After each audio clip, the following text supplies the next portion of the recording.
Dernièrement, je ne sais pas vraiment pourquoi. Peut-être à cause que ça fait comme dans les 4 dernières années, j'étudie comme un malade les échecs. Peut-être c'est à cause de ça. Mais dernièrement, j'ai eu, que je dirais, comme une poussée de croissance au niveau échiquien qui me plaît beaucoup. Euh, Comment je fais pour dire ça? C'est sûr que je ne peux pas vous parler du jeu face à face, j'en fais pas, mais c'est les jeux online. Alors, sur chess.com, j'ai atteint ma plus haute cote que j'ai jamais eue. J'ai battu parmi des joueurs, des meilleurs joueurs que j'ai battus, et ça sur les temps plus lents et aussi sur les temps plus rapides. J'ai battu mon record de Puzzle Rush, qui ça faisait comme pratiquement, moi je pense, 2 ans que je n'avais pas fait mieux. Lichess, j'ai battu dernièrement et annulé des très bons joueurs, dont cette partie-ci que je vais vous montrer. Pas juste des bons joueurs, des joueurs les meilleurs joueurs que j'ai battus en ligne. Euh, Puis ma cote monte un peu dans tout. Ça fait que et c'est surtout ça qui est intéressant, c'est la confiance que ça me donne. Alors ça me fait du bien et je comprends peut-être un peu plus que parfois tu peux perdre, mais tu continues, puis là les choses vont aller comme elles vont aller, mais la connaissance aussi des lignes, je pense que la connaissance aussi des lignes d'ouverture que je joue et les nombreuses tactiques commencent à prendre forme. Donc ici, cette partie ici, c'est une partie de 15 minutes plus 15 secondes, qui est quand même une partie, je pense qu'il appelle classique, ou peut-être, je sais pas ce que c'est, avec Lichess, là, ou rapide, ou quelque chose comme ça. Donc, c'est pas une blitz. Euh, donc, j'avais les noirs contre, comme vous pouvez voir, 2290. Alors, pour moi, petit père de famille enseignant, là, 2290, c'est un monsieur. Là. Ou une madame. Ça fait. J'ai les noirs, puis on va regarder ça. Alors, il a joué C4. J'ai joué B6, il avait C3 fou B7. C'est quelque chose que j'avais vu. Il a joué E4, E5. Et là, il a joué D3. J'ai jamais trop joué ce que je suis en train de jouer là. Puis, le D3 m'a surpris un peu. J'ai vu après une partie d'un autre Canadien, lui, un vrai grand joueur, là, mais international, Lawrence Day, qui avait joué ce début-là avec les blancs contre ce que les noirs font. Donc j'ai joué cavalier C6, F4, et j'ai joué D6. Ici, il y a des gens qui jouent F6. OK? Malgré tout, je pense que j'aime encore plus D6. Et là, il a joué F5. Et F5 n'est pas un coup qui avait été joué de ce que je peux voir par des grands joueurs, mais qui m'a quand même donné comme qui me donne de la difficulté un peu. Je pensais pas que c'était très bon, mais en même temps, il m'étouffe pas mal beaucoup. Ça fait que j'ai joué fou E7. J'aurais peut-être pu jouer tout de suite G6. Fou E7. Cavalier F3. Alors ici aussi, je veux vous dire, ce n'est pas une partie loin d'être parfaite, mais c'est tout un combat. Ok, c'est une fight. Là. Ok. Alors cavalier F3, cavalier F6, et là il joue cavalier D5. Pendant longtemps, dans la partie, j'aurais dû jouer à plusieurs endroits, j'aurais dû jouer cavalier D4. Je ne l'ai pas fait. Alors, j'ai joué dame D7. J'ai pensé que je vais faire le grand roc. Il a joué fou E2. C'est sûr que son fou ici, le fou là, il n'était pas très très fort. Puis quand j'ai joué, moi, fou E7, ici, mon idée c'était de jouer fou G4, G5 pour échanger mon fou contre son bon fou, disons, puis le laisser avec son fou sur couleur blanche. Ça fait. Là, j'ai joué G6 pour essayer de détruire un peu le côté de sa chaîne de pions. Il a joué. Il a pris. J'ai pris. Et là, il a joué G4. Ici, j'ai pris. Puis s'il prenait comme ça ouvrait ma ligne pour mon fou, j'aimais ça. Et de l'autre façon, je pensais, OK, ben, ma tour maintenant est sur une colonne qui est correcte, puis je vais être capable de faire le grand roc. J'avais pas tout. Là, il a joué fou E3, j'ai fait le grand roc. Puis ici, il a décidé de jouer roi D2. Bien sûr, il fallait qu'il mette son roi à un moment donné en quelque part. Roi D2. J'ai joué tour G2, qui était pratiquement une perte de temps. J'aurais probablement pu jouer encore une fois cavalier D4 ici. OK. Mais je trouvais que je pensais faire tour G2. Là, il a joué sa tour, j'ai joué la mienne, il a échangé. Puis là, il a joué sa dame à F1 qui était vraiment fatigante parce que j'avais pas quelque chose pour soutenir ma tour. Là. Fait qu'il a fallu que je revienne avec ma tour. Puis il a joué sa dame ici, attaquer mon pion. Donc, ça, c'était un peu fatigant. La position est bloquée au centre. C'est vraiment dur sur les nerfs. Ça fait que là, j'avais vraiment l'impression de me faire, encore une fois, de me faire étouffer lentement. Mais là, ici, c'était pas si lentement que ça, mais par mon adversaire. Donc, j'ai quand même décidé d'essayer de garder le pion. Mais il a joué dame H6, attaquer le fou qui n'était pas protégé. J'ai protégé le fou comme ça. Puis là, il a joué H4. Il aurait pu jouer sa tour ici pour échanger les tours, puis ce pion ici allait tomber, qui aurait été bon pour lui. Mais là, il a joué H4. Ça fait ici, c'est que j'en avais assez ici, comme je voyais un peu mal mon futur, mais où je le voyais assez bien. Où est-ce que c'est que mon adversaire a plus d'espace, puis je ne savais, j'étais un peu bloqué et j'ai pensé, OK, il faut que je fasse de quoi de plus dynamique, sinon je vais mourir. Ça fait que j'ai joué D5 avec l'idée vraiment, lorsqu'il allait prendre, avec l'idée d'apporter ma dame ici, puis essayer d'avoir vraiment du contre-jeu. C'était ça qui était l'idée, juste donner le pion pour avoir un certain contre-jeu, étant donné qu'il avait laissé son roi au centre.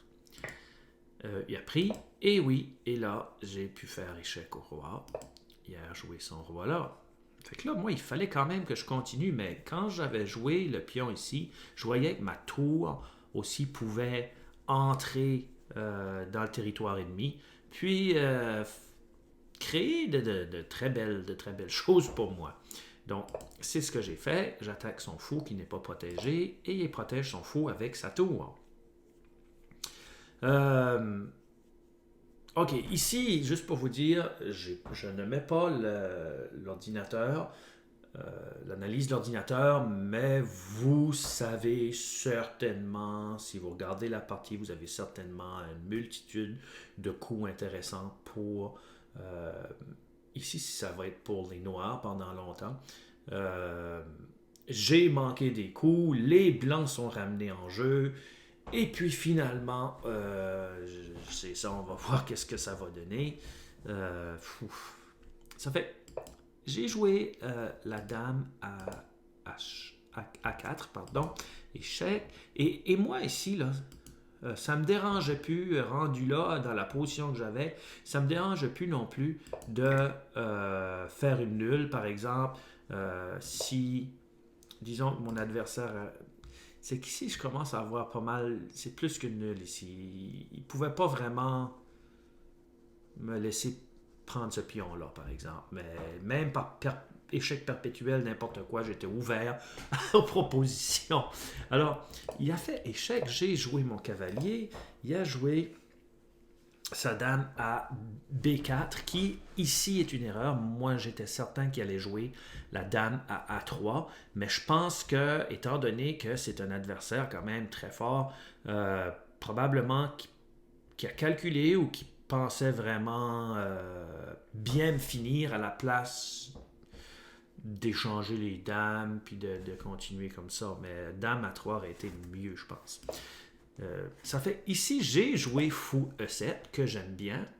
Alors, le fou E7, si la dame prend à E7, bien sûr, là, ça ouvre les possibilités à ma dame. Oh, ouvre les possibilités à ma dame de contre-attaquer ici, puis de faire quand même des belles choses, ou à tout le moins avoir du contre-jeu, encore une fois, pas mal.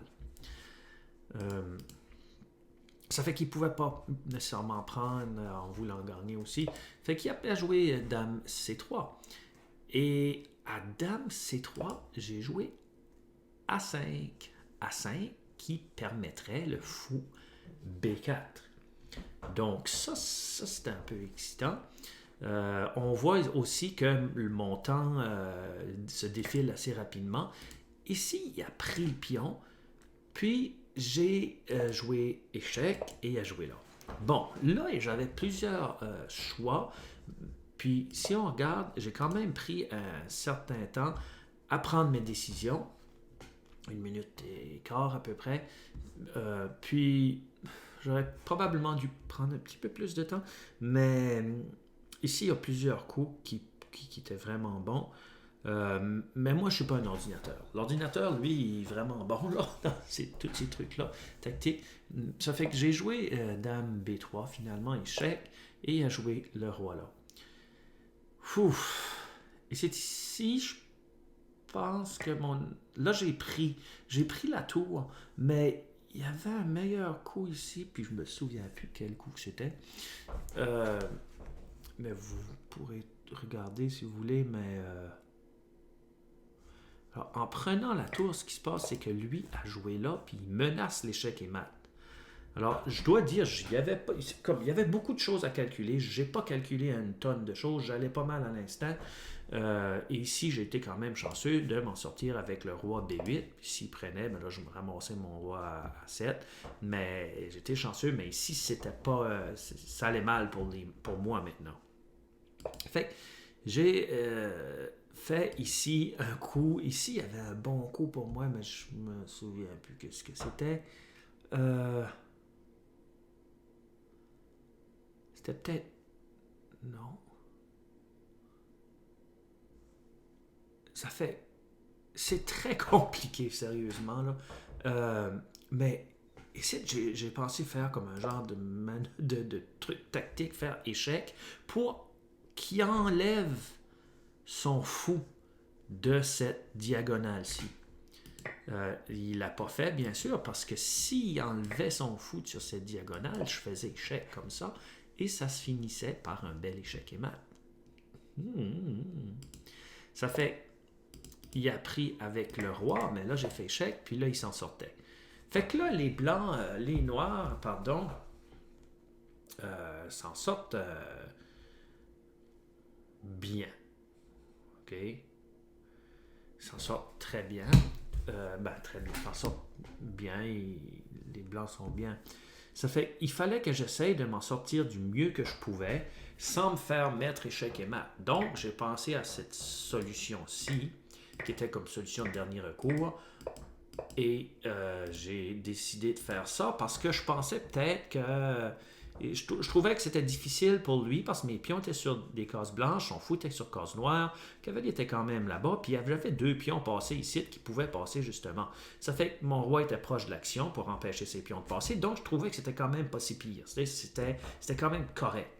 Fait là, j'ai décidé de pousser. Ce coup-là, pour les blancs, était bien moyen. Puis, d'essayer de passer comme ça. Puis, j'ai réussi. J'ai réussi à créer du contre-jeu avec ces pions-là. Et même que ici, mon adversaire a nécessairement paniqué. Mais n'oubliez pas que c'est moi qui ai 1 minute et 55 et lui a 11 minutes 54. À manière de paniquer, puis il a capturé le pion-là. Donc j'ose croire qu'il pensait que cette masse de pions-là allait réussir à passer, mais son roi était tellement mal placé que ça m'a aidé. Et mon roi est vraiment bien placé. Mes pions ne sont pas capturables, donc ça va lui donner beaucoup de difficultés. Et ici, c'était juste maintenant une question de technique pour moi de gagner cette petite finale-là, mais j'avais quand même pas beaucoup de temps, comme vous pouvez voir. Et je voulais être certain qu'il n'ait pas de contre-jeu. Alors, j'ai bien sûr trouvé l'idée simple d'apporter mon cavalier pour gagner une autre pièce. Alors, j'ai 2 pièces. Puis là, j'avais peur maintenant, pas peur, mais je voulais pas qu'il échange ses pions, puis que moi, je reste avec un cavalier puis un fou contre un roi, puis essayer de trouver dans le peu de temps que j'avais comment faire échec et mat avec cavalier fou. C'est pas de quoi qui m'excitait trop. Fait si je pouvais faire autrement, j'allais le faire. Et c'est ce que j'ai fait ici, que vous allez voir. À la place de prendre avec le pion, j'ai décidé, puis peut-être que j'aurais pu de toute façon, puis ça aurait été correct, mais j'ai décidé de prendre avec le cavalier pour garder le pion et garder le fou. Et là, il y avait des petites possibilités qui s'offraient à lui ici, comme si je prenais avec mon roi, si je prenais son pion avec mon roi, c'était plate. Donc, tu sais, il a tout essayé, mais j'ai pris avec mon pion. Et bien sûr, c'est une finale gagnante. Et je l'ai gagné. Centième. Ce gars-là était centième meilleur joueur du site. Sur 71 000, je pense, dans cette catégorie de jeu-là, c'était centième. Alors, ça me fait du bien. C'était une partie folle. Mais je suis content. Je suis content. Donc, j'espère que vous avez aimé ça, vous aussi. Comme je dis, c'est un combat vraiment intense. Je vais mettre le lien de la partie. Et vous pouvez aller la voir vous-même si ça vous tente. Mais comme je vous dis, c'était intense. Malgré tout, même s'il y avait plusieurs erreurs de fait, les centipions ont donné quelque chose comme 70 ou quelque chose comme ça. Ça fait. Merci beaucoup. À la prochaine. C'était Hub City Chess.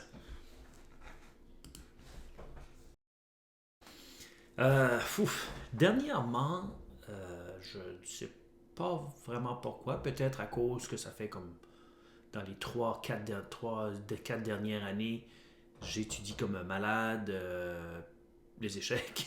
Peut-être c'est à cause de ça. Mais dernièrement, j'ai eu, que je dirais, comme une poussée de croissance au niveau échiquier qui me plaît beaucoup. Comment je fais pour dire ça? C'est sûr que je ne peux pas vous parler du jeu face à face, j'en fais pas, mais c'est les jeux online. Alors, sur chess.com, j'ai atteint ma plus haute cote que j'ai jamais eue.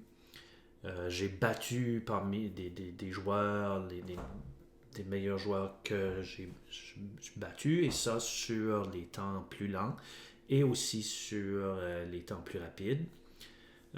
J'ai battu mon record de Puzzle Rush, qui ça faisait comme pratiquement, moi je pense, c'est 2 ans que je n'avais pas fait mieux. Lichess, j'ai battu dernièrement et annulé des très bons joueurs, dont cette partie-ci que je vais vous montrer. Pas juste des bons joueurs, les meilleurs joueurs que j'ai battus en ligne.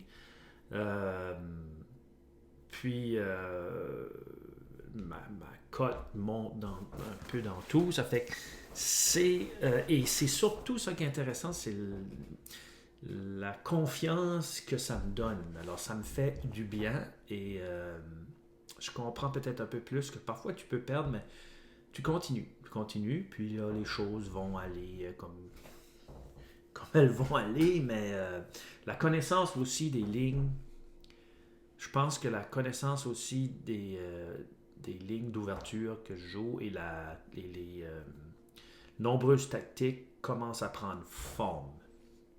Donc ici, cette partie ici, c'est une partie de 15 minutes plus 15 secondes, qui est quand même une partie, je pense qu'il appelle classique, ou peut-être, je sais pas ce que c'est, avec lichess, là, ou rapide, ou quelque chose comme ça. Donc, c'est pas une blitz. Donc, j'avais les noirs contre, comme vous pouvez voir, 2290. Alors, pour moi, petit père de famille enseignant, là, 2290, c'est un monsieur. Là. Ou une madame. Ça fait, j'ai les noirs, puis on va regarder ça. Alors, il a joué C4. J'ai joué B6, cavalier C3, fou B7. C'est quelque chose que j'avais vu. Il a joué E4, E5. Et là, il a joué D3. J'ai jamais trop joué ce que je suis en train de jouer là. Puis, D3 m'a surpris un peu. J'ai vu après une partie d'un autre Canadien, lui, un vrai grand joueur, là, maître international, Lawrence Day, qui avait joué ce début-là avec les blancs contre ce que les noirs font. Donc, j'ai joué cavalier C6, F4, et j'ai joué D6. Ici, il y a des gens qui jouent F6. OK? Malgré tout, je pense que j'aime encore plus D6. Et là, il a joué F5. Et F5 n'est pas un coup qui avait été joué de ce que je peux voir par des grands joueurs, mais qui m'a quand même donné qui me donne de la difficulté un peu. Je pensais pas que c'était très bon, mais en même temps, il m'étouffe pas mal beaucoup. Ça fait que j'ai joué fou E7. J'aurais peut-être pu jouer tout de suite G6. Fou E7. Cavalier F3. Alors, ici aussi, je veux vous dire, ce n'est pas une partie loin d'être parfaite, mais c'est tout un combat. OK? C'est une fight. Là. OK? Alors, cavalier F3, cavalier F6, et là, il joue cavalier D5.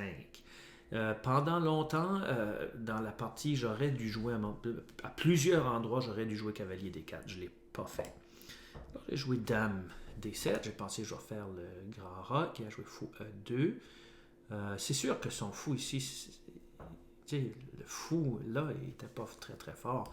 Puis quand j'ai joué, moi, fou E7, ici, mon idée c'était de jouer fou G4, G5 pour échanger mon fou contre son bon fou, disons, puis le laisser avec son fou sur couleur blanche.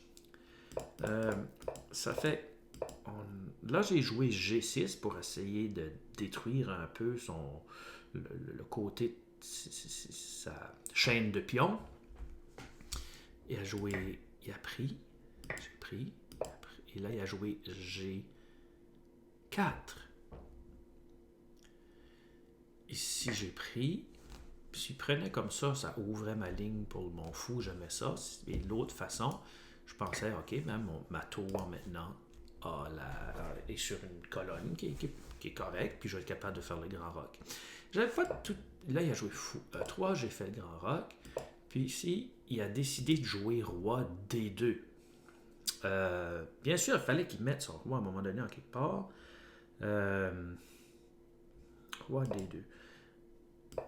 J'ai joué tour G2, qui était pratiquement une perte de temps.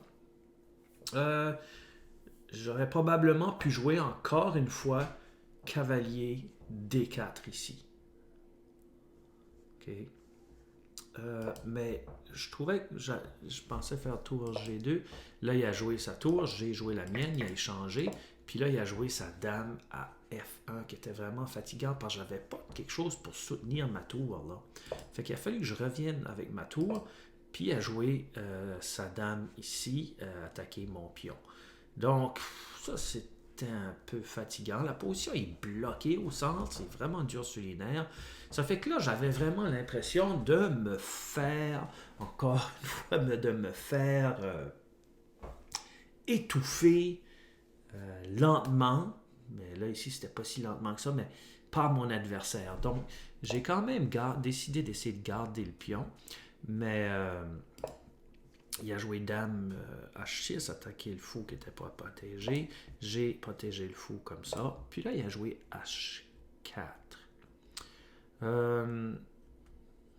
Il aurait pu jouer sa tour ici pour échanger les tours, puis ce pion ici allait tomber, qui aurait été bon pour lui. Mais là, il a joué H4. Ça fait ici, c'est que j'en avais assez ici, comme je voyais un peu mal mon futur, mais où je le voyais assez bien. Où est-ce que c'est que mon adversaire a plus d'espace, puis je ne savais, j'étais un peu bloqué et j'ai pensé, ok, il faut que je fasse de quoi de plus dynamique, sinon je vais mourir.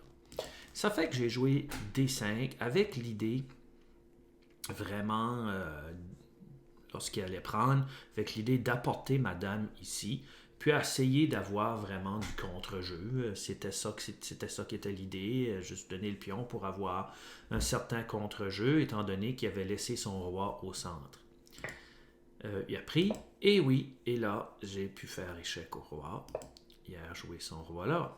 Fait que là, moi, il fallait quand même que je continue, mais quand j'avais joué le pion ici, je voyais que ma tour aussi pouvait entrer dans le territoire ennemi, puis créer de très belles choses pour moi.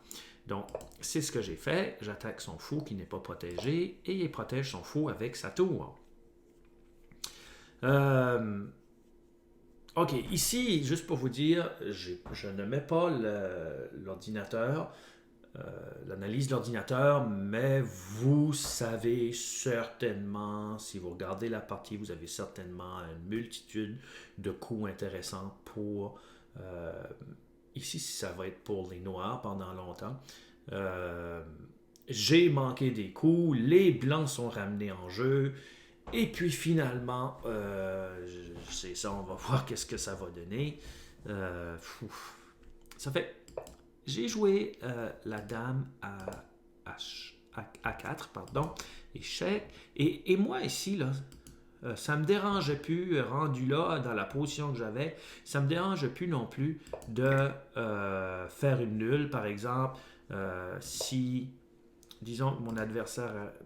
c'est qu'ici, je commence à avoir pas mal... C'est plus que nul ici. Il ne pouvait pas vraiment me laisser prendre ce pion-là, par exemple. Mais même par échec perpétuel, n'importe quoi, j'étais ouvert aux propositions. Alors, il a fait échec. J'ai joué mon cavalier. Il a joué sa dame à B4, qui ici est une erreur. Moi, j'étais certain qu'il allait jouer la dame à A3, mais je pense que, étant donné que c'est un adversaire quand même très fort, probablement qui a calculé ou qui pensait vraiment bien me finir à la place d'échanger les dames puis de continuer comme ça. Mais dame à 3 aurait été mieux, je pense. Ça fait, ici, j'ai joué fou E7, que j'aime bien. Alors, le fou E7, si la dame prend à E7, bien sûr, là, ça ouvre les possibilités à ma dame. Oh, ouvre les possibilités à ma dame de contre-attaquer ici, puis de faire quand même des belles choses, ou à tout le moins avoir du contre-jeu, encore une fois, pas mal. Ça fait qu'il ne pouvait pas nécessairement prendre en voulant gagner aussi. Fait qu'il a joué dame C3. Et à dame C3, j'ai joué A5 A5 qui permettrait le fou B4. Donc ça c'est un peu excitant. On voit aussi que mon temps se défile assez rapidement. Ici, il a pris le pion, puis j'ai joué échec et il a joué là. Bon, là, j'avais plusieurs choix. Puis, si on regarde, j'ai quand même pris un certain temps à prendre mes décisions. 1 minute et quart à peu près. Puis, j'aurais probablement dû prendre un petit peu plus de temps. Mais ici, il y a plusieurs coups qui étaient vraiment bons. Mais moi, je ne suis pas un ordinateur. L'ordinateur, lui, il est vraiment bon là, dans tous ces trucs-là, tactiques. Ça fait que j'ai joué Dame B3, finalement, échec, et il a joué le roi là. Ouf. Et c'est ici, je pense que là, j'ai pris la tour, mais il y avait un meilleur coup ici, puis je me souviens plus quel coup c'était. Mais vous pourrez regarder si vous voulez, mais... Alors, en prenant la tour, ce qui se passe, c'est que lui a joué là, puis il menace l'échec et mat.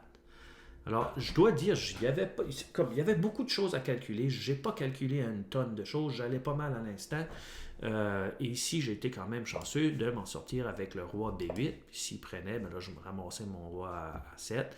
Mais j'étais chanceux. Mais ici, c'était pas, ça allait mal pour moi maintenant.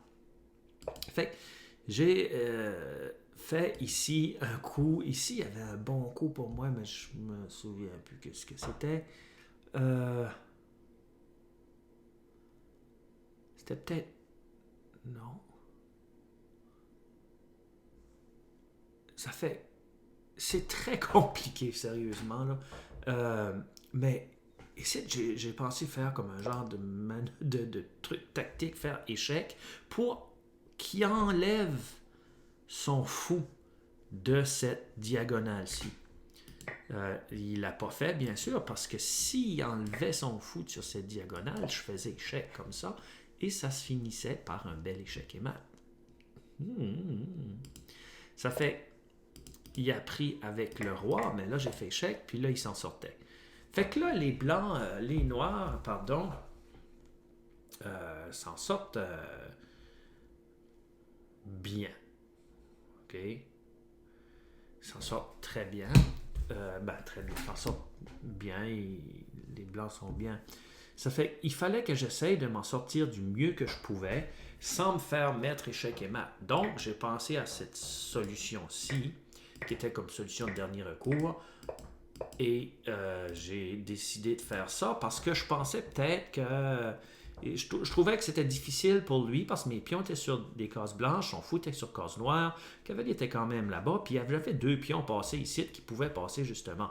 Ça fait que mon roi était proche de l'action pour empêcher ses pions de passer, donc je trouvais que c'était quand même pas si pire. C'était quand même correct. Fait là, j'ai décidé de pousser. Ce coup-là, pour les blancs, était bien moyen. Puis, d'essayer de passer comme ça. Puis, j'ai réussi. J'ai réussi à créer du contre-jeu avec ces pions-là. Et même que ici, mon adversaire a nécessairement paniqué. Mais n'oubliez pas que c'est moi qui ai 1 minute et 55 et lui a 11 minutes 54. À manière de paniquer, puis il a capturé le pion-là. Donc j'ose croire qu'il pensait que cette masse de pions-là allait réussir à passer, mais son roi était tellement mal placé que ça m'a aidé. Et mon roi est vraiment bien placé. Mes pions ne sont pas capturables, donc ça va lui donner beaucoup de difficultés. Et ici, c'était juste maintenant une question de technique pour moi de gagner cette petite finale-là, mais j'avais quand même pas beaucoup de temps, comme vous pouvez voir. Et je voulais être certain qu'il n'ait pas de contre-jeu. Alors, j'ai bien sûr trouvé l'idée simple d'apporter mon cavalier pour gagner une autre pièce. Alors, j'ai 2 pièces. Puis là, j'avais peur maintenant, pas peur, mais je voulais pas qu'il échange ses pions, puis que moi, je reste avec un cavalier puis un fou contre un roi, puis essayer de trouver dans le peu de temps que j'avais comment faire échec et mat avec cavalier fou. c'est pas de quoi qui m'excitait trop. Fait, si je pouvais faire autrement, j'allais le faire. Et c'est ce que j'ai fait ici, que vous allez voir. À la place de prendre avec le pion, j'ai décidé, puis peut-être que j'aurais pu de toute façon, puis ça aurait été correct, mais j'ai décidé de prendre avec le cavalier pour garder le pion et garder le fou. Et là, il y avait des petites possibilités qui s'offraient à lui ici, comme si je prenais avec mon roi, si je prenais son pion avec mon roi, c'était plate. Donc, tu sais, il a tout essayé, mais j'ai pris avec mon pion. Et bien sûr, c'est une finale gagnante.